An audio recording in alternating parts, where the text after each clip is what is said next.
ફરી માવઠાનું સંકટ છે અને માવઠાને લઈને અંબાલાલ પટેલે આગાહી કરી છે બંગાળ ઉપસાગરમાં વધુ એક સિસ્ટમ મજબૂત બની રહી છે અને ડિસેમ્બર મહિનામાં વાતાવરણમાં પલટો આવશે।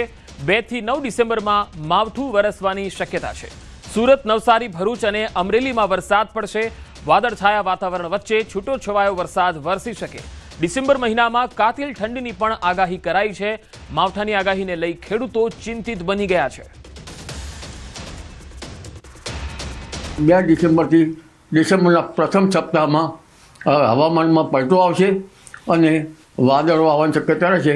સવાર અથવા તો બપોરના બાદમાં વાદળો જણાશે અને નવસારી, ભરૂચ, સુરત આ ભાગોમાં ક્યાંક વરસાદી છાંટા પડવાની શક્યતા રહેશે। તો ઠંડીને લઈને હવામાન નિષ્ણાત અંબાલાલ પટેલે આગાહી કરી છે। લઘુત્તમ તાપમાનમાં વધારો થવાની શક્યતા। બંગાળ ઉપસાગરમાં વધુ એક સિસ્ટમ મજબૂત થઈ રહી છે। તોફાની સિસ્ટમના કારણે ગુજરાતનું હવામાન બદલશે। આવતીકાલથી વાદળો આવવાની પણ શક્યતા જોવા મળશે। લઘુત્તમ તાપમાનમાં વધારો થવાની શક્યતા રહેશે। સવારના ભાગમાં ઠંડી રહેશે, પરંતુ હવે ધીરે ધીરે એક 25 તારીખની આસપાસ બંગાળ ઉપસાગરમાં એક સિસ્ટમ બની રહેશે અને આ સિસ્ટમ તોફાન બનવાની, ચક્રવાત બનવાની શક્યતા છે। આ ઉપરાંત અરબી સમુદ્રમાં પણ એક લો પ્રેશર બનવાની શક્યતા, લો પ્રેશર બનશે, પરંતુ ત્યાંનો માર્ગ લગભગ ગુજરાત તરફ નહીં હોય। તો આગામી 5 દિવસ વાતાવરણ સૂકું રહેશે। હવામાન વિભાગે કરી છે આગાહી। પવનની દિશા પૂર્વ દિશા તરફની થઈ પવન ફૂંકાતા તાપમાનમાં વધારો થશે। આગામી 3 દિવસમાં 2 થી 3 ડિગ્રી તાપમાન વધશે। રાજ્યમાં સૌથી ઠંડુ શહેર નલિયા નોંધાયું છે। आज का जो फोरकास्ट है 20 से लेकर 26 नवंबर तक मौसम आमतौर पर शुष्क रहने का पूर्वानुमान है और जो न्यूनतम मिनिमम टेम्परेचर है इसमें अगले 3 दिन 2 से 3 डिग्री सेंटीग्रेड बढ़ने की संभावना है और उसके आगे कोई बड़ा बदलाव नहीं रहेगा। और जो कोस्टल एरिया में आज का जो विंड का दिशा था उत्तर से उत्तर पूर्व दिशा में से था। गुजरात का दोनों उत्तर दक्षिण गुजरात के तटीय क्षेत्र है और उसका जो स्पीड था 15 से 20 नॉट था। और जो हमारा अहमदाबाद के लिए आज का जो फोरकास्ट है क्लियर स्काई है और मिनिमम टेम्परेचर जो है न्यूनतम तापमान 15 डिग्री सेंटीग्रेड के आसपास रहने का पूर्वानुमान दिया गया है। सबसे कम तापमान रिकॉर्ड हुआ है नलिया में, वो 10.8 डिग्री सेंटीग्रेड।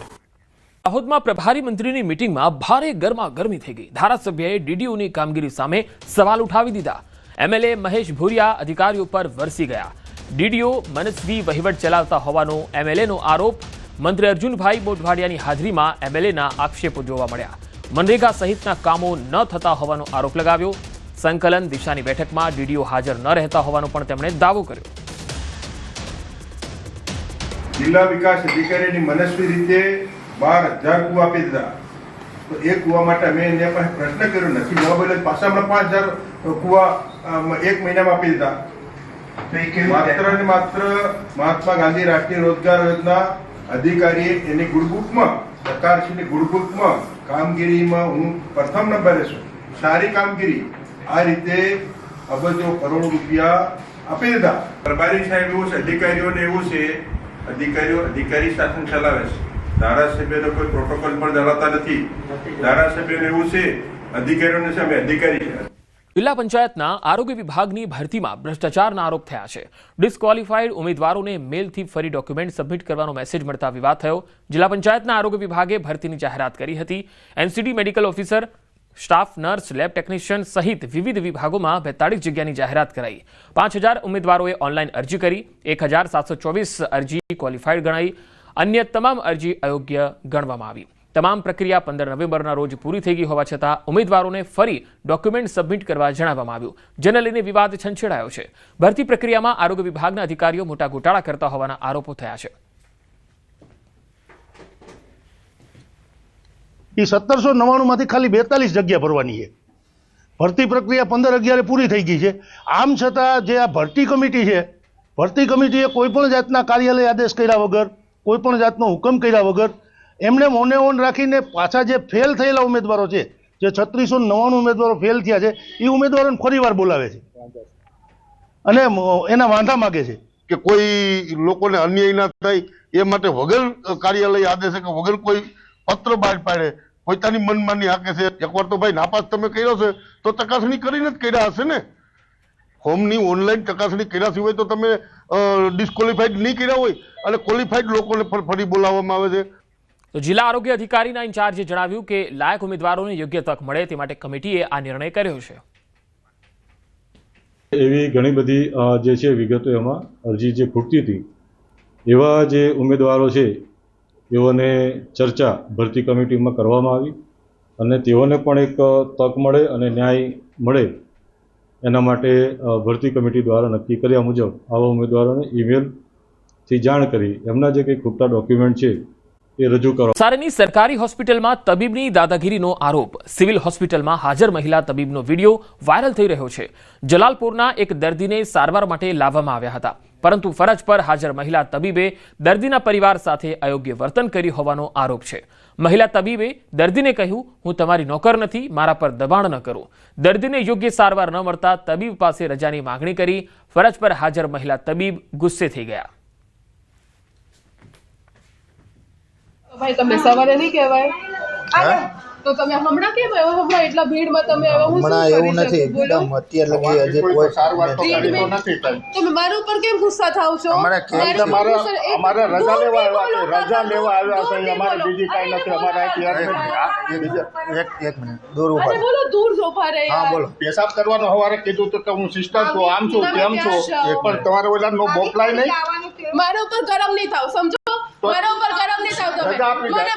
રજા આપી તમે લઈને જાઓ. રજા આપી તમે લઈને જાઓ. લઈને જઈએ ને. ભાઈ તમારે છે નોકર નથી હે, તમારી ઉંમર ને હું તમે અમારો ઉપકાર નથી કરતા. તમતા હા તો રજા જોઈ છે. જેટલી થતી હતી ને હાલે કર્યાનો ઓલા ફોન કર્યા. એમ નહીં, અમે રજા માટે આવ્યા. રજા માટે આવ્યા છે. તમે રજા આપવા માટે ના નહીં બોલી હે. અત્યારે મારા એટલા પેશન્ટ છે, એટલી બધી બોમ્બ મારવા માંડ્યા, અત્યારે કેમ આવ્યા? કેમ ગરમ આવું? તમે આછા છો તો ગરમ કેમ થયા છો?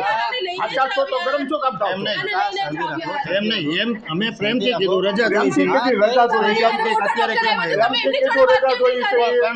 મોટા ડોક્ટર એને જોઈને તો કે તમારે કોઈએ કઈ કોઈ કીધું અત્યારે કાંઈ એક પેશાબની નળી સિવાય કાંઈ છડાવેલું જ નથી. પણ અત્યારે ખાલી મેં અમારો એટલું જ જીવ તો કીધું, રાખવાનો છે. અત્યારે ખાલી એટલું જ કીધું કે મારે રજા જોઈ છે કે અત્યારે હું આવ્યા, મારે ટ્રાફિક છે એટલે મારે એ જોઈને આવવાનું. તો ભાઈ તમે સવારે નહીં કહેવાય. આ તરફ ડિજિટલ અરેસ્ટ થયેલા ખેડૂતનો આપઘાત. વડોદરાના કાયવરોહણના ખેડૂતનો આપઘાત. ડિજિટલ અરેસ્ટ બાદ આપઘાતનો રાજ્યમાં આ પહેલો બનાવ છે. ભેજાબાજોએ દિલ્હી એટીએસની ઓળખાણ આપીને ઓડિયો વિડીયો કોલ કરી અને આધેડ ખેડૂતને પરેશાન કર્યા હતા. તમારા ખાતામાં 40 કરોડનું ફ્રોડ થયું હોવાનું કહીને ખેડૂતોને ડિજિટલ એરેસ્ટ કર્યા હતા. એટલું જ નહીં, દર 5 મિનિટ કોલ કરીને ધમકી પણ આપતા. 65 વર્ષીય ખેડૂત અતુલભાઈ હીરાભાઈએ ઝેરી દવા પીને આત્મહત્યા કરી લીધી. સુરતમાં ડિજિટલ એરેસ્ટના કેસમાં મોટી કાર્યવાહી થઈ. 72 કલાકથી ડિજિટલ એરેસ્ટ શખ્સને છોડાવવામાં આવ્યો. મનપાના પૂર્વ કર્મીને સાયબર ક્રાઇમે છોડાવ્યો. લાઈવ ડિજિટલ એરેસ્ટ દરમિયાન પોલીસ પહોંચી ડોક્યુમેન્ટ્સનો ખોટો ઉપયોગ થયો હોવાનું કહી એરેસ્ટ કર્યા. 5 કરોડની મની લોન્ડરિંગના ગુનાનો આરોપ મૂક્યો. મુંબઈ ક્રાઇમ બ્રાન્ચ તરીકે ઓળખ આપી હતી. 62 વર્ષીય વૃદ્ધને ડિજિટલ એરેસ્ટ કર્યા હતા. સીબીઆઈનો લેટર પેડ પણ મોકલ્યો હતો. વધુ માહિતી મેળવીએ સંવાદદાતા કીર્તેશ પટેલ સુરતથી જોડાયા છે. કીર્તેશ, આ કેવી રીતે એક વ્યક્તિ જે મનપાની અંદર કામ કરતો હતો એ ડિજિટલ અરેસ્ટનો ભોગ બન્યો? બિલકુલ કહી શકાય, સુરત મહાનગરપાલિકામાં બ્રિજ સેલમાં એન્જિનિયર તરીકે કામ કરતા અમિત દેસાઈ રિટાયર થયા બાદ જીવન જીવતા હતા, પણ કહી શકાય કે 72 કલાક પહેલા બોમ્બેથી એમને કોલ આવ્યો હતો અને તેમને ડિજિટલ એરેસ્ટ કરવામાં આવ્યા હતા. 5 કરોડનું મની લોન્ડરિંગ કેસમાં તેમનું નામ આવ્યું છે. તેમનો આધાર કાર્ડનો ઉપયોગ કરવામાં આવ્યો અને ધીરે ધીરે આ વાત શરૂ કરવામાં આવી. પહેલા પોલીસ અધિકારી અને ત્યારબાદ જે સુરતના અમિત દેસાઈ જે મહાનગરપાલિકાના અધિકારી છે તેમને બીવડાવવા માટે કોર્ટ ઊભી કરવામાં આવી હતી. આવા જ એક કેસમાં એક વ્યક્તિને સજા પણ સંભળાવવામાં આવી હતી. એટલે કે જે અધિકારી છે તે ગભરાઈ ગયા હતા, પણ આ તમામ વાતની જાણકારી સુરત સાયબર સેલની ટીમને મળતા તે તાત્કાલિક અમિતભાઈના ઘરે પહોંચી હતી અને તે સમયે આરોપીઓ દ્વારા અમિતભાઈ પાસે પૈસાની માંગણી કરવામાં આવતું. ડિજિટલ એરેસ્ટની લાઈવ મુવમેન્ટ ચાલી રહી હતી, પણ કહી શકાય કે સુરત સાયબર ક્રાઇમની ટીમ દ્વારા જે અધિકારી 62 વર્ષીય અધિકારી છે તેમને ઉગારી લેવામાં આવ્યા છે અને આ મામલે ગુનો દાખલ કરી તપાસ શરૂ કરવામાં આવી છે. ખાસ કરી આરોપીઓ દ્વારા મની લોન્ડરિંગ કેસમાં પોલીસ અધિકારીઓ, સીબીઆઈના અધિકારીઓ, જજ આ તમામ લોકો તેમના સામે વિડીયો કોલ પર એક બાદ એક આવ્યા હતા અને 72 કલાક સુધી તેમને ડિજિટલ એરેસ્ટ રાખ્યા હતા અને પૈસાની માંગણી શરૂ કરી. તે જ સમયે પોલીસ પહોંચતા આખો મામલો સામે આવ્યો છે. એટલે કે વૃદ્ધના પૈસા બચી ગયા પણ જે પ્રકારની ઘટના થઈ તેને લઈને હવે પોલીસે તપાસ શરૂ કરી છે. જી કીર્તિશ, આભાર માહિતી આપવા માટે.